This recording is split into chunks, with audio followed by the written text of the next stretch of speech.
మెడ్ plus లో అదే medicine అదే క్వాలిటీ, మార్కెటింగ్, డిస్ట్రిబ్యూషన్, ఇంకోటి అంటూ వీళ్ళకి అదనపు ఛార్జీలు ఉండవు. అందువల్లే 50 to 80% డిస్కౌంట్ లో మనకు అందిస్తున్నారు. మీకున్న ఈ 2 దశాబ్దాల అనుభవంలో అంటే ఏదైనా కేసు గురించి చెప్పండి, మిరాకిల్ గా, అంటే ఇక బతకదు అని చెప్పేసి అందరూ అన్న తర్వాత కూడా మీరు చేసిన వైద్యం వల్ల తిరిగి స్పందించి బయటపడ్డాయి అన్న మిరాకిల్ కిడ్స్ స్టోరీస్ గురించి చెప్తారు.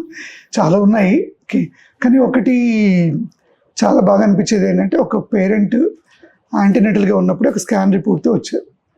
ఒక లంగ్ కండిషన్ అంటే చెస్ట్ కండిషన్ ప్రాబ్లం ఉండింది, మాల్ఫార్మేషన్, డయాఫ్రమ్ సరిగా ఫామ్ కాలేదు, అర్లీగా డిటెక్ట్ అయింది, అది ట్విన్ ప్రెగ్నెన్సీ. సరే ఎట్లాగో ఇంకో బేబీ మంచిగా ఉంది కదా, మేము ఈ బేబీని ఫోర్గో చేసేసుకుంటాము, we do not want to treat this baby, ఎందుకంటే లాంగ్ టర్మ్గా కాంప్లికేషన్స్ ఇవి కావడానికి ఛాన్సెస్ ఎక్కువ ఉంటాయి. సో నేను ప్రాపర్గా చూసి రిస్క్ అయితే ఉంది కానీ మనం ప్రయత్నం అయితే చేయొచ్చు అని చెప్పాను. ఎంతవరకు వీలైతే అంతవరకు టర్మ్ వరకు మనం పుల్ చేయగలిగితే బెటర్ ఉంటుంది, మనకు ప్రీమెచ్యూరిటీ రిలేటెడ్ కాంప్లికేషన్స్. కానీ ఆ బేబీ అన్లక్కీలీ ప్రీటర్మ్ పుట్టింది, ప్లస్ కాంప్లికేషన్ కూడా ఉంది. సో నా వల్ల వాళ్ళు ప్రెగ్నెన్సీ కూడా కంటిన్యూ చేశారు బేసికలీ. అప్పుడు అనుకున్నాను అంటే ఇది 2 రిస్క్ ఫ్యాక్టర్స్ ఉన్నాయి, whether the baby will survive or not, but that was the destiny.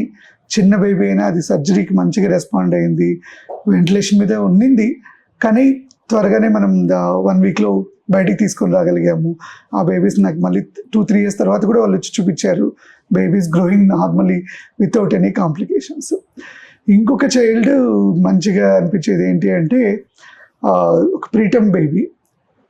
ఒకరోజు నైట్ నేను డ్యూటీ నుంచి వెళ్ళిపోతున్నాను, సో పైనుంచి కాల్ వచ్చింది. సరే ఈ బేబీ ఎందుకో సడన్గా బ్రీతింగ్ ఆపేసింది, మేము ట్రై చేస్తున్నాము, బేబీ హార్ట్ రేట్ పికప్ కావట్లేదు. జస్ట్ 10 minutes నేను బయటికి వెళ్ళాను. సో మళ్ళీ వెనక్కి తీసుకొని వచ్చేసాను నా వెహికల్లో. ఆల్మోస్ట్ 15-20 minutes అయ్యిందప్పటికీ. జస్ట్ హార్ట్ రేట్ ఒక్కటి మెయింటైన్ అవుతుంది. సో ఎందుకైనా మంచిది, నేను వస్తాను, నేను చేస్తాను అని చెప్పేసి చూసి ఆ బేబీకి ఒకటి ప్రాబ్లం ఉండింది, హార్ట్ చుట్టూ ఒక లిక్విడ్ ఫామ్ అయింది అనమాట. ఇమీడియట్గా ప్రొసీజర్ చేశాను. నార్మల్గా ఏంటంటే 20-25 minutes వరకు మనం రిసిస్టేట్ చేసి సరిగా పికప్ కావట్లేదు అంటే వదిలేస్తాం మనం మామూలుగా. కానీ ఐ సెట్కి నో ఇంతవరకు బేబీ బాగుంది, యూ కంటిన్యూ ద రిసిస్టేషన్ అని చెప్పేసి అన్నాను. సో ఆ బేబీని జస్ట్ ఆ కాంప్లికేషన్ మనం తీయగానే బేబీ కంప్లీట్గా ఇంప్రూవ్ అయింది. So if I could have told దెమ్కి 25 minutes అయిపోయింది కదా వద్దులు అనుకుంటే, I could have regretted that baby now looking at it. They come just for me, a baby ki 12 years ayina sare they will just come and show me every year your baby is behaving like this ani cheppi veltaru. Definitely that is against the odds. 20-30 minutes tarvata kuda manam proper ga heart rate establish chesi in total survival ante child is going to school, almost topper in their first top 3 lo untundi a baby, brain kuda emi problem raaledu. So ivi aruduga jarugutayi miracles, but a baby ki jarigindi, అది దేవుడు నా ద్వారా ఆ బేబీకి ఇచ్చాడు అనుకుంటా నేను.